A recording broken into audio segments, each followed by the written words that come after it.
খেলা চলছে বিশ্বজুড়ে। ফুটবল ক্রিকেট ছাড়াও খেলার রয়েছে এক দীর্ঘ ফর্দ। শুধু ফলাফল নয়, গত, আজ আর আগামীর খেলাকে প্রেস বক্স থেকে আমরা দেখতে চাই ভিন্ন চোখে। আর সেই দেখাটাই দেখতে পাবেন এখন মাঠে। সঙ্গে আছি আমি শরীফ রওশন। শুরুতে এক নজরে দেখে নিতে চাই ক্রীড়াঙ্গনের সব গুরুত্বপূর্ণ খবরাখবর। তৃণমূল থেকে প্রতিভা খুঁজে বের করে আনতে সিলেট নতুন করে স্পোর্টসের উদ্বোধন করবেন প্রধানমন্ত্রী তারেক রহমান। দুপুর ৩টায় সিলেট জেলা স্টেডিয়ামে শুরু হবে আনুষ্ঠানিকতা। ক্রিকেট, ফুটবল, কাবাডি সহ মোট ৮টি খেলায় অংশগ্রহণের সুযোগ পাবেন দেশের তরুণ প্রজন্ম। প্রথমবারের মতো এই আয়োজনে অংশগ্রহণ করছেন মোট ১,৬০,৭৭৯ জন কিশোর কিশোরী।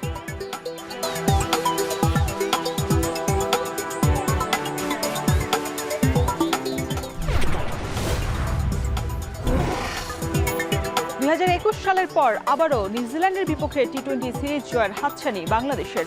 পাশাপাশি একই সফরে নিউজিল্যান্ডের বিপক্ষে দুটি ভিন্ন সংস্করণে সিরিজ জেতার কাছাকাছি টাইগাররা। তবে সাগরিকায় দ্বিতীয় টি-20 পরিত্যক্ত হওয়ায় পরম মিরপুরেও বৃষ্টির শঙ্কা থাকলেও মাঠে খেলেই সিরিজের ফলাফল আনতে আশাবাদী দু দলের ক্রিকেটাররা।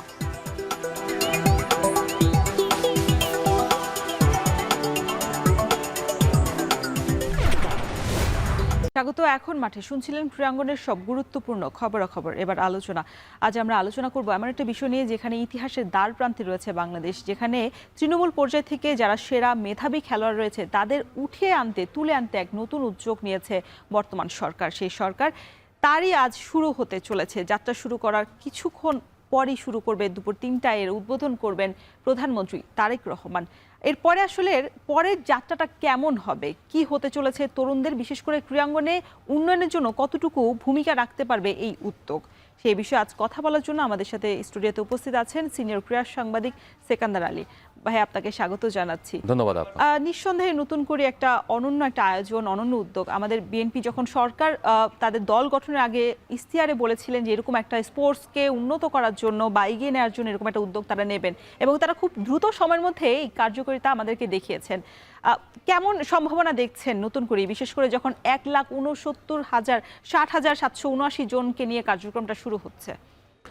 এই কার্যক্রমগুলি খুবই একটা ইতিবাচক দিক রয়েছে। সেই ইতিবাচক দিকের যদি আমরা লক্ষ্যগুলি দেখি, লক্ষণগুলো তার মধ্যে হচ্ছে যে আপনার ছেলেমেয়েদের মধ্যে প্রথমত খেলার প্রতি যে আগ্রহ, বা আগে যে তারা খেলাধুলার প্রতি ইন্টারেস্টেড ছিল না, সেই জায়গা থেকে তাদেরকে ডাইভার্ট করে এই স্পোর্টসে বা মাঠে নিয়ে আসার একটা সুযোগ তৈরি হয়েছে। সবচেয়ে বড় অ্যাচিভমেন্ট হলো এটা, মোবাইল থেকে আপনার খেলায় নিয়ে আসছেন। এক, দ্বিতীয়ত তাদেরকে যদি আপনার লং রানে চালাতে পারেন এবং এই প্রোগ্রামটা যদি নিয়ে যেতে পারেন, এদের মধ্যে থেকে অনেক প্রতিভা বেরিয়ে আসবে, যারা হচ্ছে আন্তর্জাতিকভাবে বাংলাদেশকে রিপ্রেজেন্ট করার মতো নিজেদেরকে তৈরি করতে পারবে। একটা সময় হয়তো অনেকগুলো প্রতিষ্ঠান রয়েছে বাংলাদেশ পিআইএস যেটা, অথবা বিকেএসপি যেটা আমরা বাংলাদেশ বলি, বাংলাদেশ ক্রীড়া শিক্ষা প্রতিষ্ঠান, সেই ক্রীড়া শিক্ষা প্রতিষ্ঠানে তারা অনেকেই এখান থেকে ভর্তি হবে, এবং ডিভিশন ওয়াইজ এখন শিক্ষা প্রতিষ্ঠানগুলি রয়েছে। এখন প্রত্যেকটা ডিভিশনে যদি তারা ভর্তি হতে পারে, তাহলে বাংলাদেশে কিন্তু ম্যাসিভলি স্পোর্টস বিস্ফোরণ যেটা আমরা বলি সেটা হয়ে যাবে।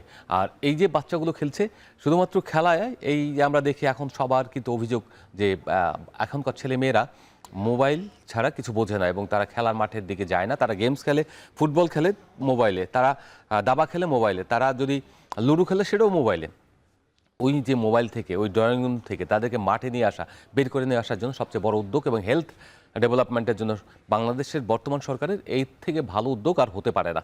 আমরা স্পোর্টসে যদি দেখি এই ধরনের উদ্যোগ, প্রিভিয়াসলি নারী ফুটবল, যে স্কুল ফুটবল টুর্নামেন্ট হতো, যে সারা বাংলাদেশে একটা টুর্নামেন্ট হয়েছে গত অনেক বছর ধরেই, সেই টুর্নামেন্টের আউটকাম কিন্তু আমরা দেখতে পাচ্ছি। মেয়েদের যে ফুটবল আমরা এখন বিস্ফোরণ দেখছি, বাংলাদেশে দুটো সাফ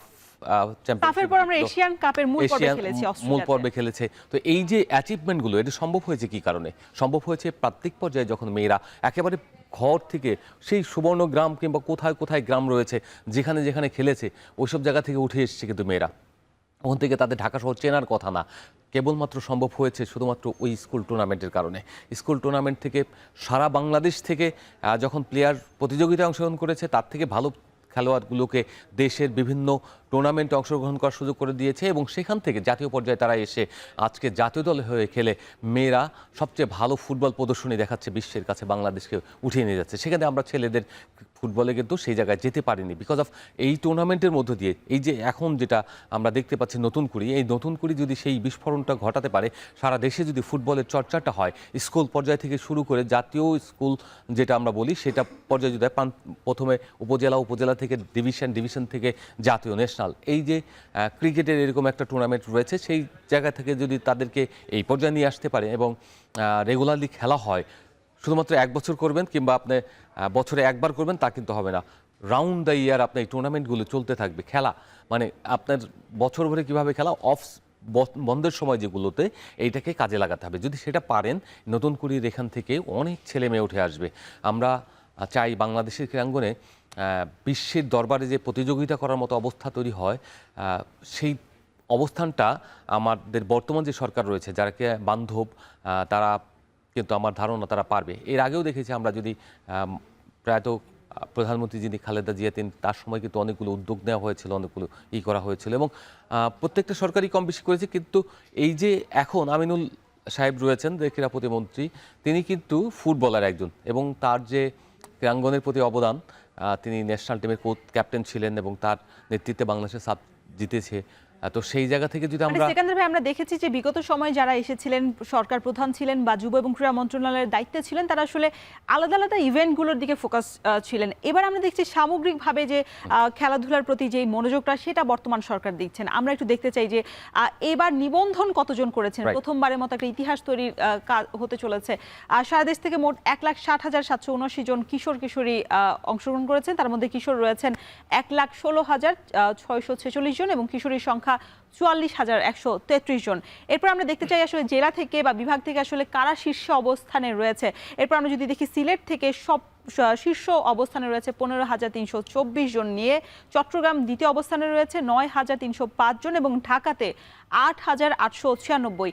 এরপর আমরা একটু দেখতে চাই এবার আসলে আলাদা আলাদা ইভেন্টের জন্য, মোট 8টি ইভেন্টের জন্য এবার তারা লড়াই করবে ও অংশগ্রহণ করছে। ঢাকা বিভাগ যদি শুরুতেই বলতে চাই যে 15,904 জন ফুটবলের জন্য, এটা বিশাল একটা সংখ্যা আমাদের জন্য। ক্রিকেটের জন্য 7,292। আমরা দেখছি যে কাবাডিতেও প্রায় 2,446 জন আছে এবং অ্যাথলেটিক্স, ব্যাডমিন্টন, দাবা, মার্শাল আর্ট, সাঁতার, এই সংখ্যাটাও আসলে হাজারের উপরে, শুধু মার্শাল আর্ট ব্যতিক্রম। আর রাজশাহী তো আমরা দেখছি ফুটবলের ঢাকার মতো একই সংখ্যা কাছাকাছি রয়েছে, 15,546। ক্রিকেটে ঢাকার থেকে রাজশাহীর সংখ্যা, ক্রিকেটে অংশগ্রহণের সংখ্যাটা একটু বেশি, 1,000 বেশি, 8,045 জন অংশগ্রহণ করার জন্য তারা এই প্রতিযোগিতায় নাম লিখিয়েছেন। কাবাডিতে দেখছি 2,239 জন, অ্যাথলেটিক্সে রয়েছেন বেশ অনেকজনই রয়েছেন, 6,143 জন। এই সংখ্যাটা পড়লে অনেকটা সময় চলে যাবে। তবে আমি একটু যে ফোকাসের যে জায়গাটা, সেটা হচ্ছে ফুটবল এবং ক্রিকেটে আগ্রহের সংখ্যাটা বেশি, এটার আসলে কারণটা কি? তবে আমরা দেখছি যে সাঁতারেও সংখ্যাটা বেশ হাজারের উপরে সব জায়গাতেই রয়েছে। ফুটবল ক্রিকেটের পাশে এরপর কি মনে হচ্ছে যে 8টি ইভেন্টে এবার নতুন প্রথমবারের যে যাত্রা, সেখানে আসলে এই 8টি ইভেন্ট রয়েছে। তবে আমরা দেখছি যে সব জায়গায় মার্শাল আর্ট ছাড়া সব জায়গাতেই আসলে হাজারের উপরে সংখ্যাটা রয়েছে। আপনি যদি আমার মতামত নেন বা আমার সরকার যদি আমার সঙ্গে কথা বলে, আমি বলবো যে ক্রিকেটকে ডিলিট করেন। কারণ ক্রিকেটের এই যে সার্ভাইভ করার জন্য বা সার্ভিস দেওয়ার জন্য যথেষ্ট সক্ষমতা রয়েছে বাংলাদেশ ক্রিকেট বোর্ডের এবং তারা একটা স্কুল টুর্নামেন্ট করে, সেখানে কিন্তু প্রান্তিক পর্যায় থেকে ক্রিকেটার উঠে আসে এবং প্রত্যেকটা জায়গায় কিন্তু ক্রিকেটের একাডেমি রয়েছে। আমি বলবো যে ফুটবল বাংলাদেশের প্রাণের খেলা ছিল। আমরা 80-র দশকে যখন স্কুলে পড়ি তখন আমি অল স্কুল টুর্নামেন্ট খেলেছি এবং একবার চ্যাম্পিয়ন হয়েছে, একবার রানার্স আপ হয়েছে। তো এই যে সেই জায়গা থেকে আপনি দেখেন সেই টুর্নামেন্টগুলি কিন্তু নেই, এখন আছে হয়তো সীমিত পরিসরেও, আমি জানি না, বা ওইভাবে প্রচারও হয় না। আবার দেখেন আবার সাঁতার যেটা বললেন, সাঁতার কিন্তু একটা জেনুইন বাংলাদেশের গেমস। কারণ নদীমাতৃক এই দেশে গ্রামগঞ্জে সবাই সাঁতার পারে। এই শহরে যদি আপনার সাঁতার খুঁজতে যান তাহলে পাবেন না। তাহলে আপনাকে কি গ্রামগঞ্জের যে ফোকাসটা রয়েছে সেখান থেকে যদি আপনি প্রপারলি ট্রেনিং দিয়ে তাদেরকে ছেঁকে এনে প্রপার ট্রেনিং দিতে পারেন, শুধু ট্রেনিংটা ঢাকা কেন্দ্রিক হলে চলবে না, আপনাকে ডিভিশন ওয়াইজ এই সুইমিং কমপ্লেক্স বা সুইমিং পুল তৈরি করতে হবে এবং সেখানে ট্রেনিং দিতে হবে। এবং আরেকটা বড় ব্যাপার হচ্ছে যে এই যে ছেলে মেয়েগুলো, এদেরকে গিয়ার্স দেওয়া, মানে খেলার সামগ্রী দেওয়া এবং মাসে মাসে যদি আপনি যারা টপ লেভেলে থাকবে ভাতার সিস্টেম যদি না করতে পারেন, আদার দেন কোনো দিন স্পোর্টসের ডেভেলপমেন্ট হবে না। 1993-94 দিকে আমরা যখন ইন্ডিয়াতে খেলতে যাই তখন বিকেএসপি থেকে আমাদের বলা হলো যে আমরা তো পয়সা দিয়ে বিকেএসপিতে লেখাপড়া করতাম, ওখানে তাদের স্কুল থেকে 300 টাকা করে তখন ভাতা দেওয়া হতো এবং খেলা সমস্ত সামগ্রী দেওয়া হতো। ওদের কাছে শুনে আমরা খুব মানে আপসেটই হলাম এক প্রকার, যে তোমাদের দেশের স্পোর্টস কেন উন্নত, আমাদের দেশে কেন স্পোর্টস এত পিছিয়ে। বিকজ অফ আমাদের ইনভেস্ট করতে হয়। আমাদের বাবা মা বা আমাদের যে নিম্নবিত্ত বা প্রান্তিক পর্যায়ের মানুষ রয়েছে তাদের কিন্তু অত সক্ষমতা নেই। সেই জায়গা থেকে আমি বলবো এইসব ছেলেমেয়ে যেসব সাঁতারে উঠে আসে, দেখবেন যে যারা সাঁতারু তুলে আনে ওই লোকগুলো ডেডিকেটেড। ওরা করে কি, কিছু বন রুটি নিয়ে যায়, নেয় সকালবেলা বাচ্চাগুলোকে ওরা প্রলোভন দেখায় যে আসো, ওখানে গেলে একটু ট্রেনিং করতে পারবে, একটু ঢাকায় আসতে পারবে, তারপরে একটু বন রুটি সকালবেলা খেতে পারবে। দ্যাট ইজ দেয়ার মোটো। তো সেই ছেলেমেয়েকে যদি প্রপার ট্রেনিং না দিতে পারেন, ফ্যাসিলিটি দিতে না পারেন, তাহলে কিন্তু তারা প্রান্তিকে আপনি এই যে বাছাই করবেন বছরে একবার, আবার তারা ঝরে যাবে বিকজ অফ তাদের সক্ষমতা নেই। তো সেই ক্ষেত্রে সুইমিং যেমন দেন, অ্যাথলেটিক্স, আমাদের অ্যাথলেটিক্স কিন্তু একসময় সমৃদ্ধ ছিল, এখন কিন্তু সেই সমৃদ্ধির জায়গায় নেই। কেন নেই আমরা? নাই বিকজ অফ আপনার একে তো জেলা পর্যায়ে থানা পর্যায়ে কম্পিটিশন নাই, স্কুলের ওই খেলাগুলি ছিল না। আর একটা ব্যাপার ছিল আপনার, আমাদের যে এই ছেলে মেয়েগুলোর চাকরি ছিল আগে, বিজিএমসি বিটিএমসি থেকে শুরু করে অ্যাভেলেবেল চাকরি ছিল, জেলা থেকে শুরু করে। এখন চাকরি রয়েছে কিন্তু সেটার অনেক সীমিত হয়ে গেছে। এখন তৃতীয় শ্রেণী চতুর্থ শ্রেণীর যদি চাকরি আপনি দেন, একটা অ্যাথলেট ইন্টারন্যাশনাল ওয়ার্ল্ড লেভেলে কম্পিট করবে কিংবা আপনি এশিয়ান লেভেলে কম্পিট করবে, তাকে যদি আপনি একজন ক্লিনারের চাকরি দিয়ে মানে র্যাঙ্কের চাকরি দেন, তাহলে সে কিন্তু তার জীবনটা এর চেয়ে নরকে ফেলে দেওয়া বা তার সম্মানটাকে নরকে ফেলে দেওয়া উত্তম। এটা কিন্তু ইন্ডিয়াতে হবে না। তাকে স্পোর্টস কোটায় স্পোর্টসের মতো চাকরি দিবে। পাকিস্তানে হবে না, পাকিস্তান তার প্লেয়ারকে ওই রকম সম্মান দিয়েই চাকরি দেবে। তো বাংলাদেশে যদি এই ক্ষেত্রগুলি তৈরি করতে না পারে, এই যে আমাদের সরকারের সমস্ত ভালো উদ্যোগগুলো একসময় বিনষ্ট হয়ে যাবে, শেষ হয়ে যাবে। তাই আমরা বলবো যে এই বাচ্চাগুলোকে ট্রেনিং দেওয়ার সাথে সাথে বাংলাদেশি স্পোর্টসের জোয়ার তৈরি করার সাথে সাথে আপনার তাদেরকে কর্মসংস্থান কিংবা প্রান্তিক পর্যায়ে ডিভিশন পর্যায়ে অন্তত লিগ খেলে কিংবা কম্পিটিশন করে ন্যূনতম তার সার্ভাইভ করার মতো কিছু অর্থনৈতিক বেনিফিট কিংবা স্কুলের ফিসটা সে দিতে পারে কিংবা কিছু গিয়ার্স কিনতে পারে, সেরকম সেকেন্দার ভাই, সেই কার্যক্রম তাদের পরিকল্পনাতে অলরেডি কিন্তু তারা বলেছে। কারণ তারা বলেছে যে ক্রীড়া ভাতা যেটা করবে, ক্রীড়া ভাতা না দিয়েও ক্রীড়া বৃত্তি যেটা স্কুল পর্যায়ে সেখানে তারা চালু করার একটা পরিকল্পনা করেছে, এবং যারা সেরা হবে মেধাবী তালিকায় তাদেরকে বিকেএসপিতে নিজ নিজ জেলা বা বিভাগগুলোতে সেই বিকেএসপিতে ভর্তির ব্যবস্থা করে দেবে। তবে আমার একটা প্রশ্ন, সেটা হচ্ছে এই যে আমরা 8টা ইভেন্ট নিয়ে শুরু করলাম, আমাদের জন্য যদি দাবা তো বসে খেলতে হয়, স্পেসের খুব বেশি জায়গা হয় না, বা ব্যাডমিন্টন একটা মাঠ হলে হয়ে যায়। তবে সাঁতারের জন্য আপনি যেটা বলছিলেন যে সুইমিং পুলের যে আমাদের অভাব বা যত্নের অভাবে, কারণ যে সুইমিং পুলগুলো রয়েছে দেশব্যাপী, সেগুলো অযত্নে আসলে নষ্ট হয়ে যাচ্ছে। সেক্ষেত্রে এখন কি এটা মনে হচ্ছে কিনা যে এই যে হুট করে, কারণ তারা এখনো কিন্তু সেইভাবে তৈরি করতে পারেনি সুইমিং পুলগুলো বা অ্যাথলেটিক্স ট্র্যাকগুলো, সেই ক্ষেত্রে সেই জায়গাতে কি জটিলতা সৃষ্টি হবে কিনা? শুরুটা হয়তো বা করে ফেলছে, কিন্তু শুরুটা তো আসলে 1 মাস ব্যাপী হওয়ার কথা বলেছে আমিনুল ভাই। সেক্ষেত্রে সেই যাত্রাতে তারা আসলে হোঁচট খাওয়ার সম্ভাবনা রয়েছে কিনা? আমি তা মনে করি না। কারণ হচ্ছে বাংলাদেশের ছেলে মেয়ে যেগুলো উঠে আসে এখানে সাঁতারু, তাদের ম্যাক্সিমাম কিন্তু সুইমিং পুল না, পুকুরে সাঁতার কেটেই চলে আসে। নদীমাতৃক এই দেশে কিন্তু সাঁতার কাটা খুব ওই গ্রামের ছেলে মেয়েদের জন্য খুব একটা কঠিন কাজ না।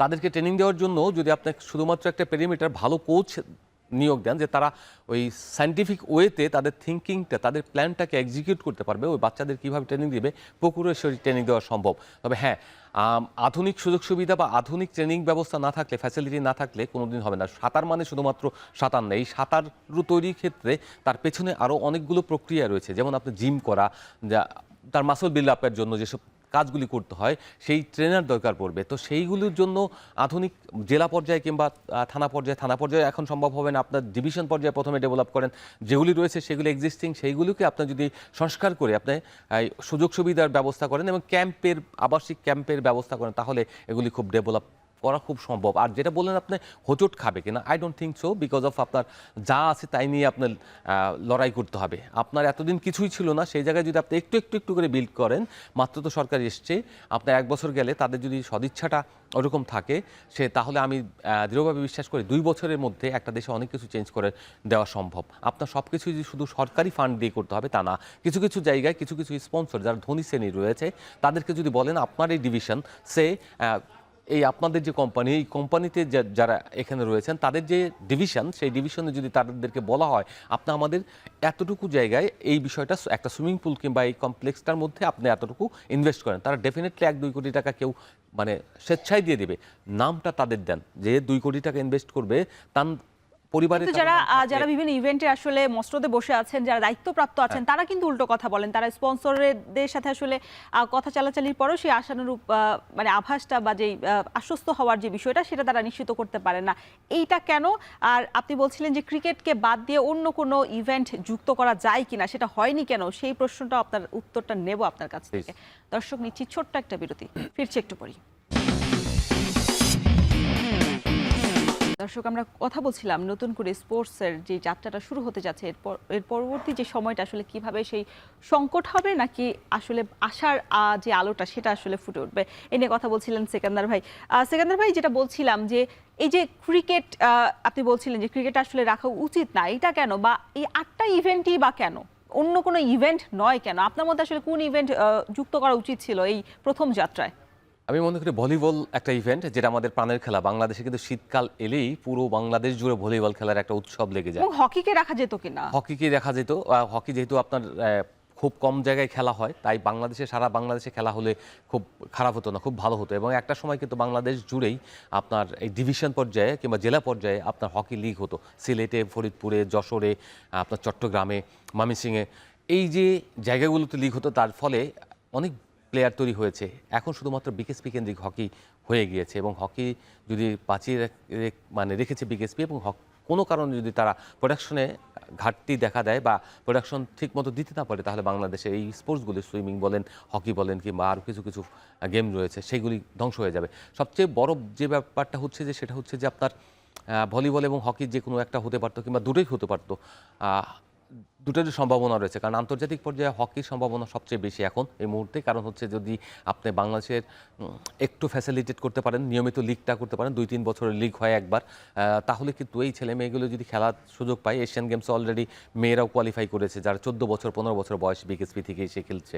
সেই জায়গা থেকে আমি বলবো যে হকি বিশ্বকাপ খেলার মতো, খুব দ্রুত খেলার মতো অবস্থা তৈরি করতে পারবে। 2015, 16 বা 14 এরকম সময় যারা ওয়ার্ল্ড লিগ 7 সেকেন্ড রাউন্ড তার চ্যাম্পিয়ন হয়ে তারপরে কিন্তু 17তম র্যাঙ্কিং হয়েছিল বিশ্বকাপ কোয়ালিফাইংয়ে, কিন্তু আনফর্চুনেটলি একটা র্যাঙ্কিংয়ের জন্য তারা খেলতে পারেনি। এবং ভারত প্রস্তাব করেছিল যে বাংলাদেশ, আমরা স্বাগতিক হিসেবে খেলি, বাংলাদেশকে এখানে 17তম দেশ হিসেবে নেই, কিন্তু হকি ফেডারেশন, আন্তর্জাতিক হকি ফেডারেশন সেটা রাজি হয়নি।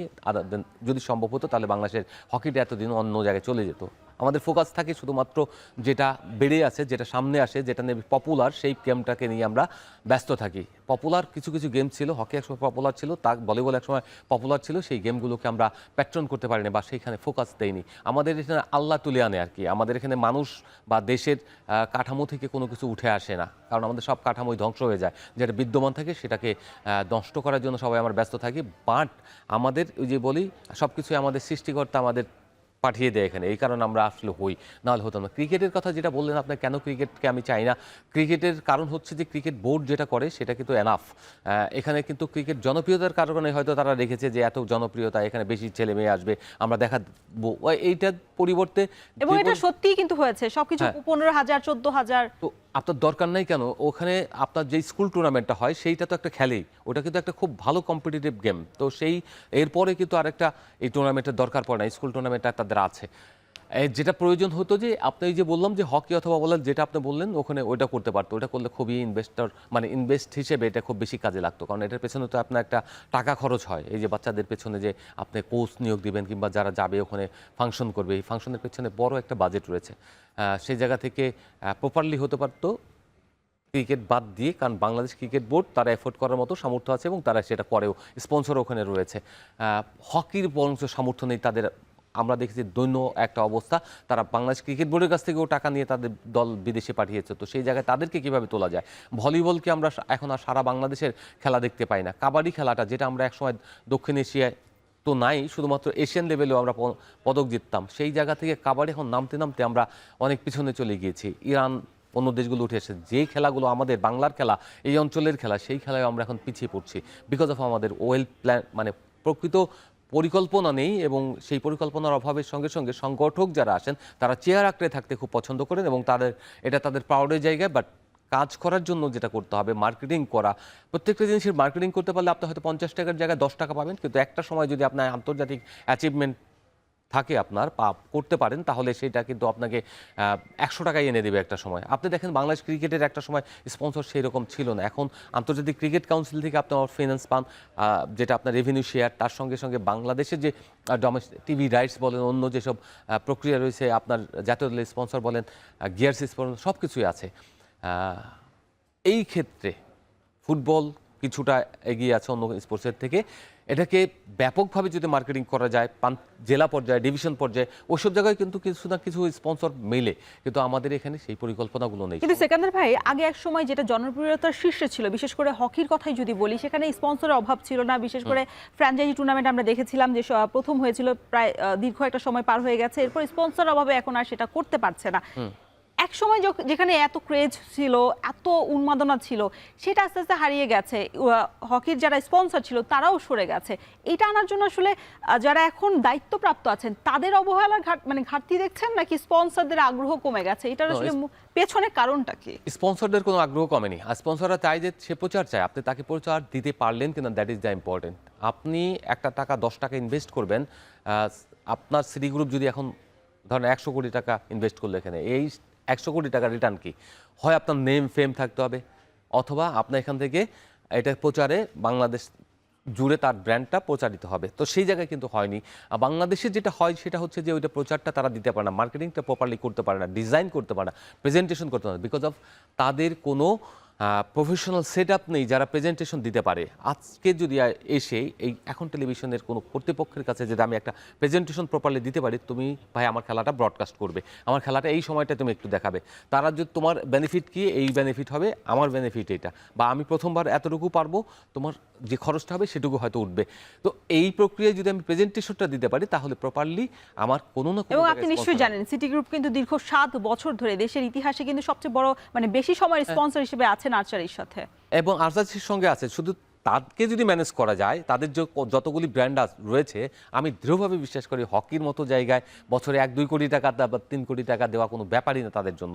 এবং এরকম বহু কোম্পানি রয়েছে বাংলাদেশে, তাদেরকে শুধুমাত্র ম্যানেজ করতে হবে। অ্যাথলেটিক্সে আমি দেখেছি সারা বছরে সামান্য 5 লাখ 6 লাখ টাকার একটা স্পন্সর নেয়। ওয়াই ব্রাদার, তুমি সারা বছর ডিভিশন ওয়াইজ স্পোর্টস ইভেন্ট করতে থাকো, তোমার রাউন্ড ইয়া থাকবে, মিডিয়ার জন্য তোমার বাজেট থাকবে, মিডিয়ার যেন প্রচার করতে পারে, এই প্রচারটা হয় সেজন্য তোমার বাজেট থাকতে হবে। যাদেরকে স্পন্সর হিসেবে নেবে তাদেরকে বলবো ভাই তুমিও হেল্প করবা। তারা যেহেতু মিডিয়াগুলোকে আপনার স্পন্সর করে থাকে সবসময়, তাদের বিজ্ঞাপন প্রচার হয় আপনার টেলিভিশনে, পত্রিকাতে, সবগুলিতে আসে, তাহলে তাদেরকে যদি ভালোভাবে ইনভলভ করা যায়, ডেফিনেটলি আজকে সিসিটি গ্রুপকে নেন, আমার ভালো একজন যোগ্য লোক নেন, তাদের সঙ্গে বসেন, দেখেন তারা। আপনি কি বলছেন যে যোগ্য লোকের অভাবে আসলে ফেডারেশনগুলো তাদের স্পন্সর চাহিদা মতো পাচ্ছে না? কোনো ডাউট নাই এতে। আপনি যেটা বললেন বাংলাদেশের প্রেজেন্ট, আপনার হকি ফেডারেশন কয়জন লোক রয়েছে যারা মার্কেটিং করে? বাংলাদেশ ক্রিকেট বোর্ডে তো কয়জন লোক রয়েছে যারা প্রপার মার্কেটিং করে? 2 জন লোককে রেখেছেন, তাদেরকে অন্য কাজে ব্যস্ত রাখেন, বিপিএল বলেন, এইসব বলেন, ওইসব বলেন না। মার্কেটিংয়ের লোক শুধুমাত্র মার্কেটিংয়ের কাজ নিয়ে ব্যস্ত থাকবে এবং সারা দেশব্যাপী তাদের কাজ করবে। বাংলাদেশ না, শুধুমাত্র আন্তর্জাতিকভাবে তারা ব্র্যান্ড আনার জন্য, স্পন্সর আনার জন্য তারা চেষ্টা করবে, সমস্ত রিসার্চ করবে। নাই, বাংলাদেশ ক্রিকেটও এখন সেই জায়গায় নেই। বাংলাদেশের ক্রিকেট কেন নেই? বিকজ অফ তারা টাকা অটো চলে আসতেছে অনেক জায়গা থেকে, আবার তারা থার্ড পার্টি ফোর্থ পার্টিকে দিয়ে দিচ্ছে তাদের ইন্টারেস্টের কারণে, ব্যক্তিগত ইন্টারেস্টের কারণে। অতীতে আমি এটা দেখেছি এবং সেটা প্রুফ রয়েছে বলেই কিন্তু আমি এই কথা বলছি।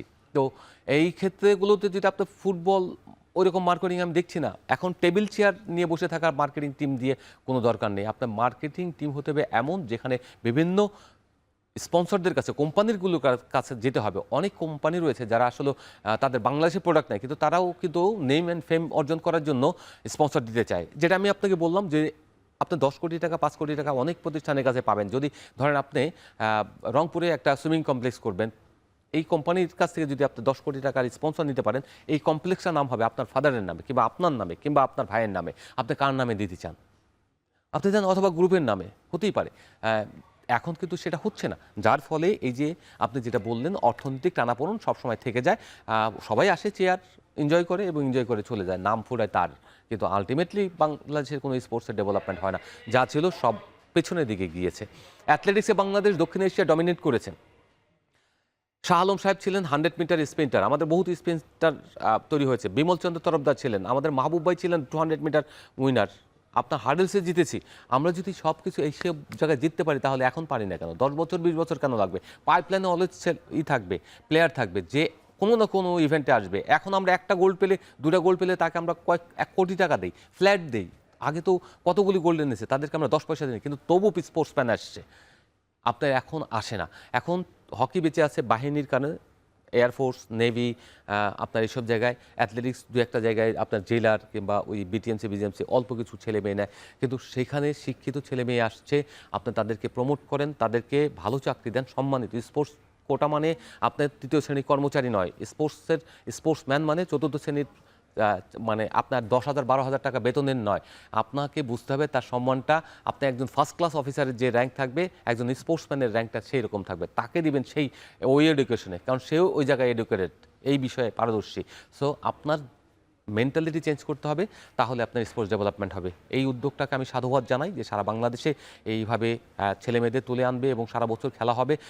পার্টিসিপেশন করার জন্য যদি লুক্রেটিভ পুরস্কার থাকে, মেডেল থাকে, ভালো কিছু দেওয়া হয়, অ্যাপ্রিসিয়েশন থাকে, তাহলে দেখবেন যে এই ছেলে মেয়েগুলো একবার যদি ফেল করে পরের বার সেই স্পোর্টস ম্যান হিসেবে উঠে আসার জন্য চেষ্টা করবে কিংবা ওমেন হিসেবে আসার চেষ্টা করবে। তার সঙ্গে যারা সবচেয়ে বড় প্লাস পয়েন্ট থাকবে, যাদের সমস্ত যারা স্পোর্টসে জড়িত আছেন, তারা যদি ফোকাসটা রাখেন, এই যে প্রতিযোগিতাটা হলো এখানে কতগুলি ছেলে মেয়ে ভালো করেছে, ওই ছেলে মেয়েগুলোকে যদি তারা তুলে আনার চেষ্টা করেন এবং ন্যাশনাল লেভেলে তারা প্রতিযোগিতার সুযোগ করে দেন, এবং শুধুমাত্র তাই না, তাদেরকে যদি প্রশিক্ষণের সুযোগ করে দেন প্রয়োজন বোধে তার এলাকাতে, কারণ তার লেখাপড়া আছে, তার পরিবারের সার্ভ করার ব্যাপার রয়েছে। এটা আসলে অলরেডি কিন্তু ক্রীড়া প্রতিমন্ত্রী বলেই ফেলেছেন যে যেখানে আসলে যারা যেখান থেকে উঠে আসবেন, যে জেলা বা বিভাগ থেকে, সেখানে যেন তিনি তার ক্রীড়াটাকে আসলে এগিয়ে নেওয়ার সুযোগ সুবিধাটা নিশ্চিত করতে পারে। সেখানে ভাই আরও অনেক আলাপ রয়েছে, তবে বিরতির পর করব। দর্শক, নিচ্ছি আরও একটা বিরতি, ফিরছি একটু পরে।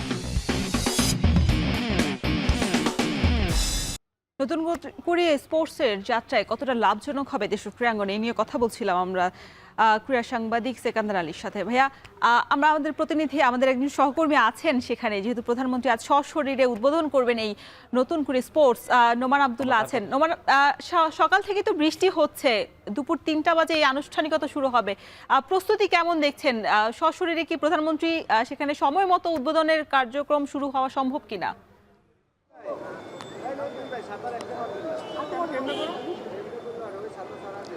রওশন, আমরা এই বিষয়টা নিয়েই যুব ক্রীড়া প্রতিমন্ত্রী যিনি আছেন আমিনুল হক, তার কাছে প্রশ্ন করেছিলাম যে পরিমাণ বৃষ্টি হচ্ছে এখানে, তাতে আসলে প্রোগ্রামের মূল কার্যক্রমগুলো যেভাবে প্ল্যান করা আছে সেভাবে সম্ভব কিনা পরিচালনা করা। প্রতিমন্ত্রী আমাদেরকে জানিয়েছেন যে যেভাবে প্ল্যান করা আছে, যেভাবে রুটিন করা আছে, সেভাবেই তারা প্রোগ্রামটা করতে চান। এখন পর্যন্ত সেই প্ল্যানেই এগোচ্ছে, যদিও বৃষ্টি থামেনি, বৃষ্টি চলছে বিরামহীনভাবে, তারপরও পরিকল্পনা অনুযায়ী চলবে। আমরা জানি যে প্রধানমন্ত্রী তারেক রহমান সিলেট শহরেই অবস্থান করছেন, তিনি এখানকার অন্যান্য যে কার্যক্রমগুলো আছে সেগুলো করছেন, তারপর এখানে উদ্বোধন করতে আসবেন বিকেল 3টায়, এখানে তার আসার কথা। এরপর প্রোগ্রাম শুরু হওয়ার পর এখানে তার 4টার আগে তার এখানে অনুষ্ঠান উদ্বোধন করার কথা, নতুন করে স্পোর্টসের উদ্বোধন করার কথা। এখন পর্যন্ত সেভাবেই প্ল্যান আছে, এবার দেখার অপেক্ষা ঠিকমতো সেটি করা যায় কিনা। তবে আমরা প্রস্তুতি এখানে দেখেছি, এখানে যে স্টেজ সাজানো হয়েছে বা অন্যান্য যেসব কার্যক্রমগুলো নেওয়া হয়েছে, যে ব্যবস্থাপনাগুলো করা হয়েছে, সেগুলো এখন পর্যন্ত সেভাবেই চলছে। আমরা দেখছি যে অংশগ্রহণকারী যারা আছেন, যারা রেজিস্ট্রেশন করেছেন, যারা প্লেয়াররা আছেন, আমরা দেখেছি যে অনেক প্লেয়ার, যে 8টা ডিসিপ্লিন আছে সেই 8টা ডিসিপ্লিনের কিংবদন্তি প্লেয়াররা বা বিভিন্ন জাতীয় পর্যায়ে খেলেছেন যেসব প্লেয়াররা, সেসব প্লেয়াররা এসেছেন। বিভিন্ন ফেডারেশন, যেসব ফেডারেশনগুলো, যে ডিসিপ্লিনগুলো আছে, সেই ডিসিপ্লিনের যে ফেডারেশনগুলো আছে, ফেডারেশন কর্মকর্তাদেরও অনেককে আমরা দেখেছি এখানে উপস্থিত হয়েছেন। তার মানে এখন পর্যন্ত যে প্রস্তুতিটা আছে সেটি ঠিকঠাক আছে। পরবর্তীতে আসলে আবহাওয়ার উপর ডিপেন্ড করছে আর কি, সেই প্রোগ্রামটা কিভাবে সামাল দেওয়া যাবে। রওশন, একটু জানিয়ে রাখি যে আপনি নিশ্চয়ই জানেন যে এখন পর্যন্ত 1,67,000-এর বেশি খেলোয়াড়, যারা খেলোয়াড় হতে চান, জাতীয় পর্যায়ে খেলতে চান, তারা রেজিস্ট্রেশন করেছেন এখানে। সবচেয়ে বেশি আমরা দেখেছি ফুটবল থেকে 1 লাখের বেশি কিশোর কিশোরী তারা ফুটবল খেলতে চান, ফুটবলার হতে চান, জাতীয় পর্যায়ের ফুটবলার হতে চান, সেজন্য তারা রেজিস্ট্রেশন করেছেন। বাছাই প্রক্রিয়া নিয়ে আমরা কথা বলেছি, বাছাই প্রক্রিয়া স্বচ্ছতা নিয়ে কথা বলেছি। এই যে উদ্যোগটা নেওয়া হয়েছে, সেই উদ্যোগটা আসলে কতদিন পরিচালনা করা যাবে, সেই সব কিছু নিয়ে আমরা যুব ক্রীড়া প্রতিমন্ত্রীর সঙ্গে সকালেই কথা বলেছি। তিনি আমাদেরকে জানিয়েছেন যে সর্বোচ্চ স্বচ্ছতার সঙ্গে এই বাছাই প্রক্রিয়াটা সম্পন্ন করতে চান তারা চান এখানে কোনো ধরনের, আগে আমরা যেটি দেখেছি যে স্বজনপ্রীতির বিভিন্ন অভিযোগ ওঠে বা বিভিন্ন পর্যায়ের ব্যক্তিদের অনুরোধে যদি কাউকে নেওয়া হয় বা বাছাই করা হয় সেটি যেন এবার না হয় সেটি তারা নিশ্চিত করার চেষ্টা করবেন। অ্যাট দ্য সেম টাইম এই ধরনের উদ্যোগ আমরা এর আগেও দেখেছি, পরবর্তীতে সেগুলো বন্ধ হয়ে যায়, এই ধরনের কার্যক্রম আমরা দেখেছি। প্রতিমন্ত্রী যেটি আমাদেরকে জানিয়েছেন যে এই কার্যক্রম যেন বিরামহীনভাবে চলে এবং তারা যদি রাষ্ট্রীয় ক্ষমতায় না থাকেন তারপরও যেন এই প্রোগ্রামটা চলে সেই ব্যবস্থা তারা নিশ্চিত করে যাবেন। একই সঙ্গে এই যে আজকে যে বাছাই কার্যক্রমটা শুরু হচ্ছে সেই বাছাই কার্যক্রমে যারা অংশ নিচ্ছেন তারা হয়তো আগামী 2-4-5 বছরের মধ্যেই তারা হয়তো জাতীয় পর্যায়ে অংশগ্রহণ করতে পারবেন, দেশকে নেতৃত্ব দিতে পারবেন, সেটি তারা আশা করছেন। তো আমরা এখন অপেক্ষা করছি বৃষ্টি বন্ধ হওয়ার বা অথবা যেই আবহাওয়ার যে পরিস্থিতি আছে সেই পরিস্থিতিতেই প্রোগ্রামটা কিভাবে সুষ্ঠুভাবে পরিচালনা করা যায় কিনা সেটির জন্য আমরা অপেক্ষা করছি। রওশন। নোমান, নিশ্চয়ই উদ্বোধনের পরবর্তী কার্যক্রম আপনার থেকে আরো বিস্তারিত জানবো। সেকেন্দার ভাই, যেটা কথা বলছিলেন আমাদের নোমান আব্দুল্লাহ, যে এই যে কার্যক্রমে বিশেষ করে কিশোরীদের অংশগ্রহণ বেশ চোখে পড়ার মতো। আমার একটা প্রশ্ন হচ্ছে, সেটা হচ্ছে 495টা উপজেলা, এর মধ্যে এক একটি উপজেলার মধ্যে ক্রীড়া প্রতিমন্ত্রী বলেছেন যে 3 জন করে শিক্ষক নিয়োগ দেবে। সেই শিক্ষক নিয়োগ কার্যক্রমটা আসলে কতটা মানে স্বজনপ্রীতি বলছিল নোমান আব্দুল্লাহ, যে স্বজনপ্রীতির যাতে কোনো সুযোগ না থাকে, সেক্ষেত্রে সেটা খেলোয়াড় হতে পারে, সেটা হতে পারে শিক্ষক নিয়োগ কার্যক্রম বা উপজেলা পর্যায়ে যারা অফিসার আছেন, ক্রীড়া অফিসার নিয়োগ প্রাপ্ত হবেন তাদের ক্ষেত্রে। সেই জায়গায় এই স্বজনপ্রীতির সম্ভাবনাটা বা এটা আসলে কতটুকু মানে স্বচ্ছতার সাথে করাটা সম্ভব হবে এই বর্তমান সরকারের? শুধু বর্তমান সরকার না, আপনি অতীত, বর্তমান, ভবিষ্যৎ সব জায়গাতেই যদি চিন্তা করেন কোনো না কোনো জায়গায় কিছু না 10% আপনার স্বজনপ্রীতি থাকবেই। এখন সেটা 80 মানে 20%, 30%, 40%, 50% যেন না হয়, সেটা 10% সবসময় আমরা ধরে নেই যে এটা হবে এবং এটা থাকবে। কারণ যে কোচ থাকবে তার হয়তো ভাগনাকে নেওয়ার চেষ্টা করবেন, কিংবা ওখানে যে ডিসি রয়েছেন কিংবা এসপি রয়েছেন কিংবা তার সাথে সখ্য রয়েছেন, তার পিয়ন রয়েছেন, ধরে ধরে চেষ্টা করবে যে স্যার আমার ছেলেটাকে একটু বা আমার মেয়েটাকে একটু সুযোগ করে দেন, বলে দেন। এখন এই যে স্বজনপ্রীতি, এটা যেন 10% হয়, কিন্তু তারও যোগ্যতা থাকতে হবে। যেমন বাংলাদেশ ক্রীড়া শিক্ষা প্রতিষ্ঠান বিকেএসপিতে যেমন ভর্তি হওয়ার সময় অনেকে হয়তো স্বজনপ্রীতি করে ব্যাকডোর দিয়ে হয়তো ভর্তি হয়, কিন্তু তাদের সবচেয়ে বড় দুর্ভাগ্য কি জানেন? 1-2 বছরের মধ্যে তাকে বের করে দেওয়া হয়। যদি অনগ্রসর বলে, অনগ্রসর যদি উন্নতি না হয়, তার পারফরমেন্স যদি আপ টু দ্য মার্ক না হয়, সে প্লেয়ার হতে পারবে না, তাহলে বের করে দেওয়া হয়। তাহলে যে যোগ্য মেধাবী যে স্টুডেন্টটা বা যে খেলোয়াড়টা আসলে নিজের স্বপ্ন দেখছিল, তখন যার সুযোগ পাওয়ার কথা ছিল সেই জায়গাটা তো সুযোগ পেল না। বিশেষ করে শিক্ষক নিয়োগ প্রক্রিয়া এই স্বচ্ছতা তো অনেক বেশি প্রয়োজন। যদি শিক্ষকই আসলে না জানেন স্বজনপ্রীতির জন্য তিনি সুযোগ পান, তাহলে তো আলটিমেটলি খেলোয়াড়রা কিছু শিখতে পারবেন না। আপনি একেবারেই রাইটলি পয়েন্ট আউট করেছেন, কিন্তু বিষয়টা হচ্ছে যে শিক্ষক যারা হবেন কাদেরকে শিক্ষক বানাবেন? আপনি বিএড করা, ওখানে যে যারা প্রাতিষ্ঠানিক একটা ডিগ্রি নিয়েছেন, ডিপ্লোমা নিয়েছেন তাদেরকে, না আপনি যে ন্যাশনাল ইন্টারন্যাশনাল স্পোর্টস করেছেন তাকে নেবেন, বা ন্যাশনাল স্পোর্টস করেছেন তাকে নেবেন?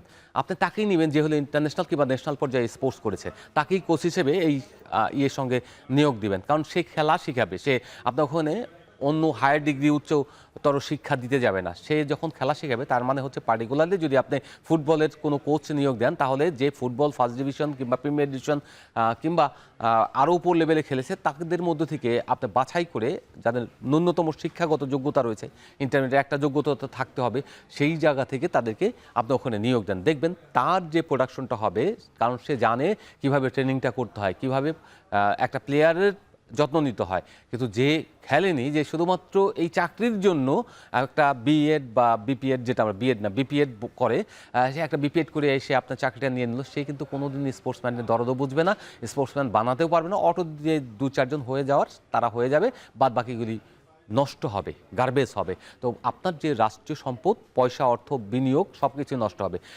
আপনি মানুষের শুধুমাত্র চাকরি দেওয়ার জন্য নয়, সেই লোকগুলোকে চাকরি দেন, সেই শিক্ষকগুলিকে নিয়োগ করেন যে হলো জাতীয় বা আন্তর্জাতিক পর্যায়ে খেলেছে এবং যার ন্যূনতম শিক্ষাগত যোগ্যতা রয়েছে। তাহলে দেখবেন বাংলাদেশের স্পোর্টসের ডেভেলপমেন্টটা অনেক ভালো হবে। সেকেন্দার ভাই, অনেক সুন্দর মানে আপনি পরিকল্পনা যে কথাগুলো বলেছেন বা যে কথাগুলো আসলে আপনি বুঝতে পারছেন, সেটা যদি আসলে যারা মসনদে বসে থাকে তারা যদি বুঝতেন, নিশ্চয়ই আমাদের ক্রীড়াঙ্গনটা আসলে অনেকটাই এগিয়ে যেত। এ নিয়ে আরও অনেক কথা বলবো আপনার সাথে, আরও একটা বিরতি নিতে হচ্ছে। দর্শক, ফিরছি একটু পরেই, সাথেই থাকুন।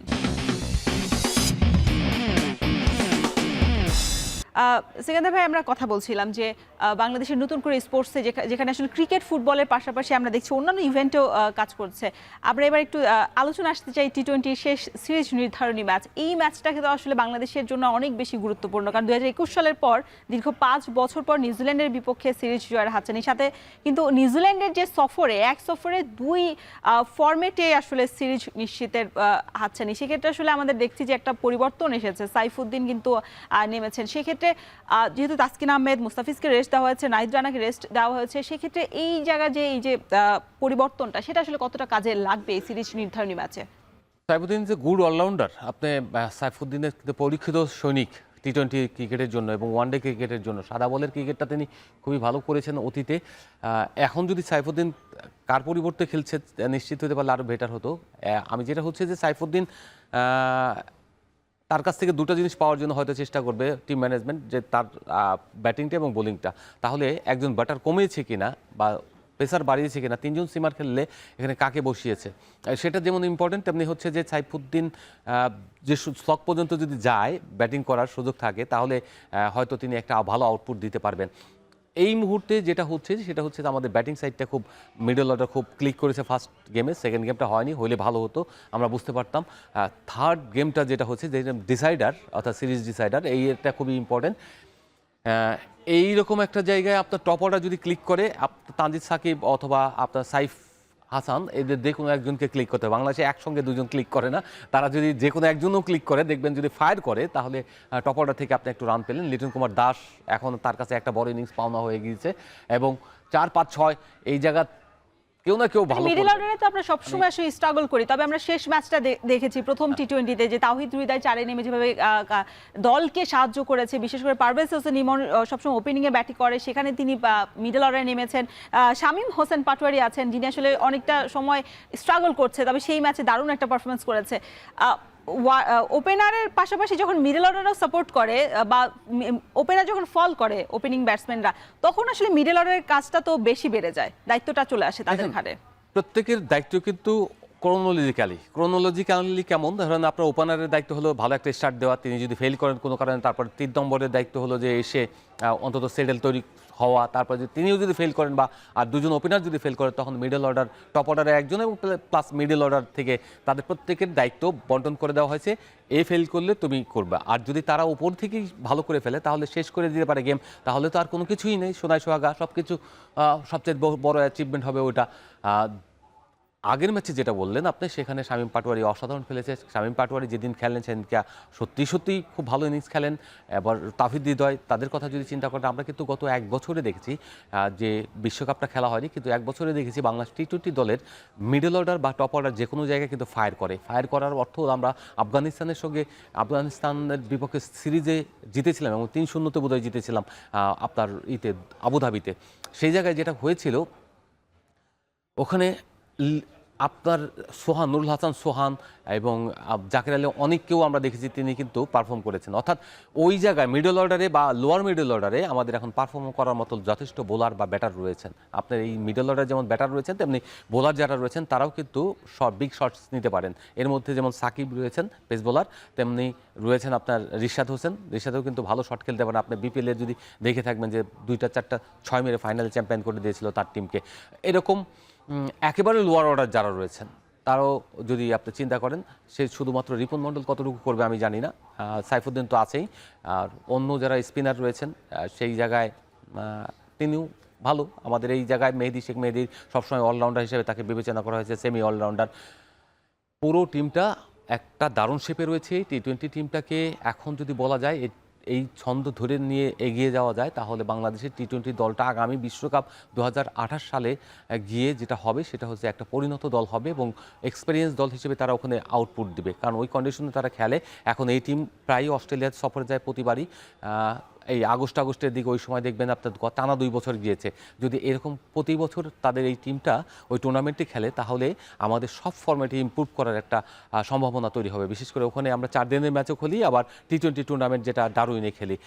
কন্ডিশন এবং কনফিডেন্স এগুলি অর্জন করার জন্য এগুলি খুব গুরুত্বপূর্ণ। নিউজিল্যান্ডের সঙ্গেও এরকম একটা টুর্নামেন্ট যদি তাদের থাকে, সেই টুর্নামেন্টে কীভাবে একটা দল পাঠানো যায় সেটাও কিন্তু আপনার অভ্যাস করা দরকার। সাউথ আফ্রিকা, এরকম প্রত্যেকটা দেশের সঙ্গে, বড় বড় দেশ যেগুলি আমাদের ইম্পর্টেন্ট, এইসব জায়গায় যদি আপনি একটা করে দল বছরে পাঠাতে পারেন, আপনার তাহলে এই টিমের ট্যুরগুলো আলাদা করে আয়োজনের দরকার পড়বে না। তখন ওই টুর্নামেন্টগুলিতে, প্রাক মৌসুমের টুর্নামেন্টগুলিতে পার্টিসিপেট করে তারা নিজেদের আপগ্রেড করবে এবং কনফিডেন্স বুস্ট আপ করবে, আন্তর্জাতিক মানে গড়ে তুলবে। আজকের যেটা হচ্ছে, আমার দৃঢ়ভাবে একটা বিশ্বাস কাজ করছে, সেটা হলো যে বাংলাদেশ আজকে জিতবে এবং জেতা উচিত এই দলের বিপক্ষে, এবং জিতে তাদের সিরিজটা জিতে পরবর্তী যে সিরিজগুলো আছে। সেকেন্দার ভাই, শুধু তো জেতা না, আসলে বৃষ্টির সংখ্যাও বলা হচ্ছিল। আমাদের যিনি আছেন তিনি বলছিলেন যে বৃষ্টির একটা সংখ্যা রয়েছে, চট্টগ্রামে বৃষ্টির কারণে টস পর্যন্ত হয়নি। সেক্ষেত্রে যদি মাঠে নামার সুযোগ হয়, বাংলাদেশ যদি আগে সুযোগ পান, সেক্ষেত্রে আসলে কত রান করলে আসলে সুবিধাজনক তারা পজিশনে থাকতে পারবেন? এখন যদি আপনার 100% গেম হয়, 100% বলতে যদি বাংলাদেশ প্রথমে ব্যাট করার পরে যদি আপনার ওখানে কতটুকু আপনার দিল, স্কোর করলো, সেটা হলে বড় ইম্পর্টেন্ট। আপনার 180টা যদি স্পোর্টিং উইকেট হয় ওইরকম আমরা যেটা চিটাগংয়ে দেখেছি, তাহলে 180-র নিচে আপনি থাকবেনই না। আপনার টার্গেট থাকতে হবে মিনিমাম আমি 180 করব। 180 থেকে আমি আপনার 200 প্লাস টার্গেট করলে আপনি 180 করতে পারবেন। আপনি যদি 220 করেন তাহলে আপনি কম করে হলেও টার্গেটে অর্জন করার জন্য হলেও আপনি চেষ্টা করবেন 100-200-তে যেতে। তো আপনার বাংলাদেশের এখন অবশ্যই চেষ্টা করা উচিত যে 185, 82, 83, 84 এইরকম স্কোর করতে। আদার দেন আপনি যদি 170 করেন, বোলারদের উপর প্রেশার পড়ে যায়, কারণ ভালো উইকেট মানে বোলারদের জন্য বেশি চাপ হবে রান যদি কম থাকে। সেক্ষেত্রে যারাই খেলবে প্রথম থেকে যেন আক্রমণাত্মক থাকে, যদি বৃষ্টির সংখ্যাই থাকে এবং পূর্বাভাস অনুযায়ী যদি মনে হয় যে বৃষ্টি হবেই, মানে অবধারিত এবং ওভার কাটেল হবে, তাহলে আপনাকে অবভিয়াসলি যতটুকু খেলা যায় খুব ফায়ার করতে হবে, দ্রুত মারতে হবে এবং মেরে যত রান পাওয়া যায়। শুধু যে ওভার বাউন্ডারি মারতে হবে তা না, বাউন্ডারি কিংবা আপনার ডাবল নিয়েও দৌড়েও আপনার রান যতটা দ্রুত সম্ভব রান তুলে ফেলা। সেকেন্দার ভাই, আমাদের কাছে একটা রেকর্ড এবার কিন্তু আজ লিটন দাসের হতে চলেছে। লিটন দাস কিন্তু এবার বাংলাদেশের সর্বোচ্চ যিনি ক্যাপ্টেন্সি করছেন, তিনি বাংলাদেশের হয়ে সর্বোচ্চ ম্যাচ জয়ের রেকর্ড তিনি কিন্তু করতে পারেন। যদি আজকের সিরিজটা বাংলাদেশ জিততে পারে, ম্যাচটা জিতে যদি বাংলাদেশ সিরিজ নিশ্চিত করতে পারে। আমরা দেখছি যে মাহমুদুল্লাহ রিয়াদ 2018 থেকে 2022 সাল পর্যন্ত 43টা ম্যাচ খেলেছেন, জয় পেয়েছেন 16টা, 26টাই তার নামের পাশে হার রয়েছে। জয়ের শতাংশ যদি দেখি 37.2। সাকিব আল হাসান আছেন এরপর 2009 থেকে 2023 সাল পর্যন্ত তিনি অধিনায়কত্ব করেছেন বাংলাদেশের জার্সিতে। 39টা ম্যাচ তার নেতৃত্বে খেলেছে বাংলাদেশ ক্রিকেট দল, 16টা জয় আছে, নামের পাশে 23টি হার রয়েছে। জয়ের শতাংশ 41.2। লিটন দাস, যার কথা বলছিলাম, আমার মনে হয় তিনি আসলে সবচেয়ে কম সময়ে অধিনায়কত্বের যেই আসলে রেজাল্টটা, সেটাই তিনি সফল কিনা। 2021 থেকে 2026 মাত্র 5 বছরে 30টা ম্যাচ কিন্তু তিনি তার অধিনায়কত্বে খেলে ফেলেছে বাংলাদেশ ক্রিকেট দল। জয় পেয়েছেন 16টা, হারের সংখ্যাটা তাদের তুলনায় আসলে কম, সময়টাও কম, হারের তুলনাটাও কম। জয়ের শতাংশটা 53.33। আজকে যদি হয় তাহলে তাদের দুজনকে টপকে আসলে শীর্ষে চলে যাবে। এটা আসলে পজিটিভ দেখছেন কিনা? কারণ আমরা অনেক সময় দেখি যে নেতৃত্ব যারা দেন তারা আসলে সেভাবে ব্যাটে বলে পারফর্ম করতে পারে না। যারা ব্যাটার থাকেন তারা ব্যাটে হয়তো রান আসে না, মনোযোগটা দিতে পারে না, তারা প্রেস কনফারেন্সও সেই আফসোসটা আসলে করেন। আমাদের এখানে যে তিনজনকে দেখালেন তারা কিন্তু পারফর্মার, তারা কিন্তু অলওয়েজ তাদের ক্যাপ্টেন্সি থাকা সত্ত্বেও বা তারা কিন্তু পারফর্ম করে গেছেন। এবং এখানে দুটা বিষয় রয়েছে। একটা বিষয়কে আমি হাইলাইট করব, সেটা হচ্ছে যে আপনি এই যে রেশিও দেখলেন, পার্সেন্টেজ দেখালেন, সেই জায়গায় হয়তো লিটন কুমার দাস এগিয়ে যাবে বা জিতলেও সেই তার যে এফেক্ট, তার যে ইম্প্যাক্ট, তার থেকে কিন্তু উপরের দুজনকে বললেন সাকিব আল হাসান আর মাহমুদুল্লাহ রিয়াদ, তাদের ইম্প্যাক্ট অনেক বেশি। কিভাবে বেশি? আপনার তারা কিন্তু বড় বড় টুর্নামেন্টে দেখবেন যে আপনার এশিয়া গেমসে 2016 সালে ফাইনাল খেলেছে মাহমুদুল্লাহ রিয়াদের নেতৃত্বে। আপনি দেখবেন ওখানে একটা ভালো ইনিংস ছিল বোধহয়, ওখানে দুর্দান্ত কিছু বিষয় থাকে। তারপরে আবার সাকিব আল হাসানের কথা যদি চিন্তা করেন, নিহাস ট্রফি ওই সময় ফাইনাল খেলেছে তারা, মাহমুদুল্লাহ রিয়াদের এখানে ইম্প্যাক্ট ছিল। আবার ভারতের মাটিতে প্রথম টি20 জয়ের ক্ষেত্রে মাহমুদুল্লাহ সিকান্দার ভাই, আসলে আমরা দেখছি যে বেশ ভালো দাপটের সাথেই যারা আসলে এই রেকর্ডটা করেছে, তারা আসলে বেশ দাপট দেখিয়ে মাঠে ছিল, অধিনায়কত্ব যেমন করেছে তেমন দলকে আসলে জয়ের যে পরিসংখ্যানটা সেখানেও আসলে তারা বেশ এগিয়ে নিয়েছে। সিকান্দার ভাই, এত সুন্দর আলোচনার জন্য আপনাকে অসংখ্য ধন্যবাদ। দর্শক, শেষ করছি আজকের এখন মাঠের আয়োজন। এতক্ষণ সঙ্গে থাকার জন্য সবাইকে ধন্যবাদ।